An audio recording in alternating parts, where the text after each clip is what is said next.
Today, we are in election countdown mode. We'll run you through the scenarios facing the U.S. economy. Plus, it's a massive earnings day. Apple, Amazon, Alphabet, and Facebook all just released quarterly results.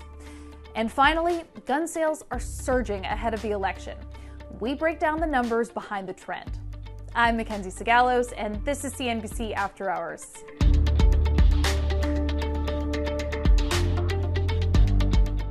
Stocks rose across the board today after yesterday's big sell-off.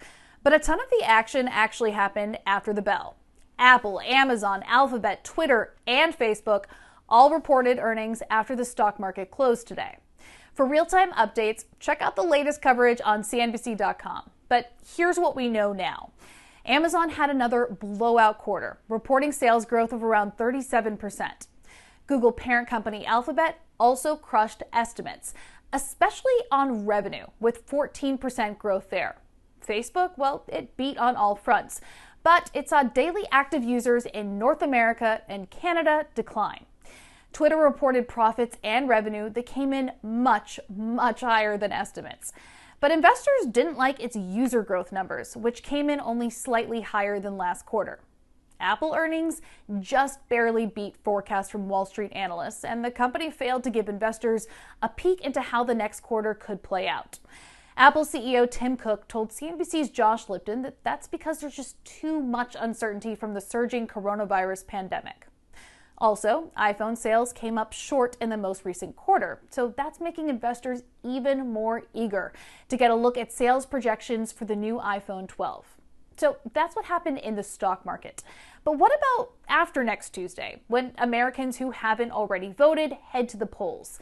Well, we spoke to Stefanie Miller at FiscalNote Markets and CNBC's Bob Pisani to run through the different political scenarios, plus what that means for Main Street and Wall Street. The economy heading into the election is in a pretty fragile place, and it seems like both sides know that, and they're actually both, Joe Biden and Donald Trump, are trying to play to that of saying, I'm the person who you want to help rebuild the economy. So I think the real question when trying to game out what Trump would do is thinking about who controls the Senate. If it's Trump with a Democratic Senate and a Democratic House, I think they pass an enormous infrastructure bill. I think most people are kind of expecting that to happen. I think that's very reasonable. If Republicans hold on to the Senate and the White House, that will sort of reinforce in their mind the view that they can do more targeted measures. If Democrats have the power, I would say the $3.5 trillion of their HEROES Act, which is a bill they passed in May, that to me is the watermark that they would try to hit again. So I think they'll start with 3.5, probably have to water a few things down, but I would still think that it will be north of 3 trillion. Getting aid directly to people is going to be something I think that's going to continue to be preferred more. So a bottoms up approach to economic policy than the top down where you get money to organizations. People ask me, does the market go up or down, or to Democrats or Republicans when they're in the White House? The simple answer is the stock market for the last 120 years has tended to go up regardless of who is in the White House, regardless of whether there is a Democrat or a Republican in the White House. It has trended to the upside every single time on average, whether a Democrat or a Republican is in the White House. Now, there are some issues with who is controlling Congress, and it changes a little bit under those circumstances. The highest returns that you get is when a Republican is in control of the White House and the Congress at the same time. The second highest returns that you get is when a Democrat is in control of the White House, but a Republican is in control of the Senate. And the third highest returns you get is when you have a Democrat in control of the Congress and a Democrat in the White House as well.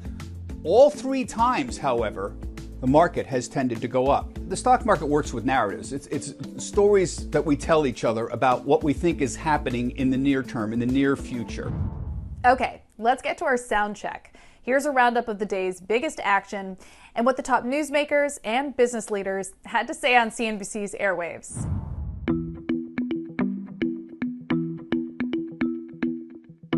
demand had been building. It's flatlined a little bit as you've seen the resurgence in cases, but that's what we've been expecting. We've said there's going to be ups and downs. My guess is that we're going to continue to see pretty strong demand over the holidays, but it's so far away from normal that these ups and downs really aren't that relevant compared to where we need to get to a year from now once there's a widely available vaccine.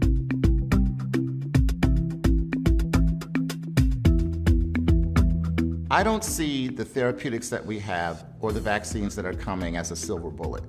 I think for the foreseeable future, we're still going to have to practice basic mask wearing, social distancing, hygiene.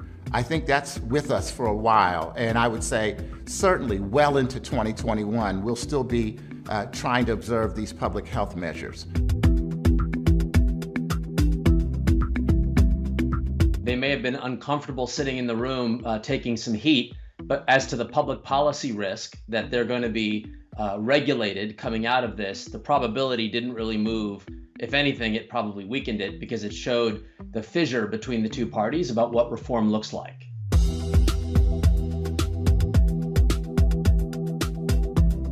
The trends that we were expecting were there. Strength in consumer spending, strong rebounds in housing and business investment. Of course, you see the weakness ongoing when you look at non-residential investment, when you look at state and local government spending. It may look like a V because you're up 33% after being down 31%, but it's not. You're still not, back to where you were before the virus hit. And quite honestly, we don't think you're going to be back at that level probably well into 2021. We are in countdown mode here in the U.S. The presidential election, well, it's in 5 days. Our next show will be on Election Day itself. And I should probably tell you now that we'll be bringing you after hours every night next week after the election so that we can keep you up to date on what is already shaping up to be a pretty contentious vote. Now, one of the things that everybody is watching, in addition to absentee ballots, Supreme Court rulings on vote counts, and a president who has refused to commit to a peaceful transfer of power, is the prospect of civil unrest. Now, a new poll from USA Today and Suffolk University shows that 3 out of 4 voters are worried about violence on Election Day. And all that worry about unrest comes as first-time firearm buyers are surging. There are concerning statistics from the gun industry that show that people on both sides of the aisle are arming themselves in record numbers. Take a look at this. In September, 1.8 million guns were sold across the country. That's 66% higher than last year. And it's the 7th straight month of growth of more than 50%. That's huge. CNBC's Josh Lipton breaks down the latest numbers from the gun industry. Off the charts. That's how one gun seller describes demand right now, and he expects that demand to stay strong. The rate we're going, I have kind of predicted just from looking at what's going on in the industry, at least till the end of 2021 and maybe into 2022. John Parkins says that he sold 2 years worth of inventory in just 5 months, and that tracks well with the data we're seeing. In September, gun sales totaled an estimated 1.8 million units, a jump of 66% year over year. Now that is a slowdown from over the summer, according to Small Arms Analytics, but still represents the 7th straight month of more than 50% growth. So what explains this demand? Americans have been anxious about civil unrest and worry that it might continue regardless of who wins the presidential election. So they are arming themselves. Another big factor, according to analysts, Joe Biden. He's polling strongly, and that could mean more restrictive gun legislation is on the way, so people are stocking up. A poll from CNBC and Change Research found that 51% of likely voters in 6 major swing states say that President Trump and Republicans would do a better job handling the nation's gun laws, versus 49% of those who say the same about Vice President Biden and the Democrats. Investors are placing their bets on these trends too. Sturm Ruger has spiked about 70% from its March low. Smith & Wesson about 300%, though both are well off their recent highs. But also check out bullet maker Vista Outdoor, surging more than 400% from its March low.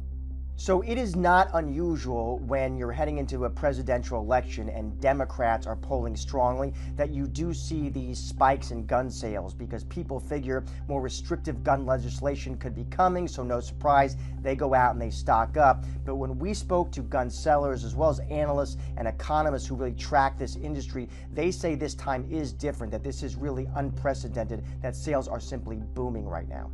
According to the industry's trade group, there are a lot of first-time gun buyers this year. According to their count, more than 6 million and counting. And when you dig into that 6 million, the fastest growing demographic, African Americans. And women actually account for 40% of new buyers. So this is a very diverse group demographically. Okay, time for today's numbers round. First up is 33.1. After its worst quarter in history, the U.S. economy came back strong, growing at its fastest pace ever in Q3 and beating Wall Street expectations. Now we're talking 33.1% growth for the quarter. So why the huge bounce back? Well, the third quarter runs from July to September, and that's right when the U.S. economy was beginning to kick back into gear after coronavirus lockdowns brought business activity to a standstill. Now, the U.S. still faces a tough fourth quarter, though. Coronavirus cases are surging across the U.S., and Europe is bringing back tough lockdown measures that we saw earlier in the year. Next is $74 million. Wall Street donors doled out more than $74 million to Joe Biden's candidacy for president. That's according to new data from the Center for Responsive Politics. Now, the sum includes donations that go as far back as 2019 and as recent as the first 2 weeks of October. For context, President Donald Trump is expected to receive around $18 million in contributions from Wall Street this election cycle. But both numbers are less than the $87 million that Hillary Clinton received in 2016. With only a few days remaining before Election Day, CNBC is reporting that big banks like Goldman Sachs are briefing clients on a possible Biden victory and shrugging off concerns that he would raise taxes. And finally, 14. It appears like the work-from-home life is here to stay. A new report from Upwork says that 14 to 23 million Americans are planning to relocate to a new U.S. city or region as more companies get used to remote work. Upwork surveyed 20,490 Americans over the age of 18 from October 1st to October 15th. And according to that report, about 20% of urban residents said that they plan to move beyond normal commuting distances. Now, some big cities are taking a hit. The expensive ones, San Francisco, New York, and Boston, are seeing rent prices plummet. That's it for After Hours. But before we go, here's one more thing to keep an eye on. The election. It's next Tuesday, finally. We'll be here with a special edition of After Hours that evening, not to mention that there will be wall-to-wall coverage on CNBC and CNBC.com.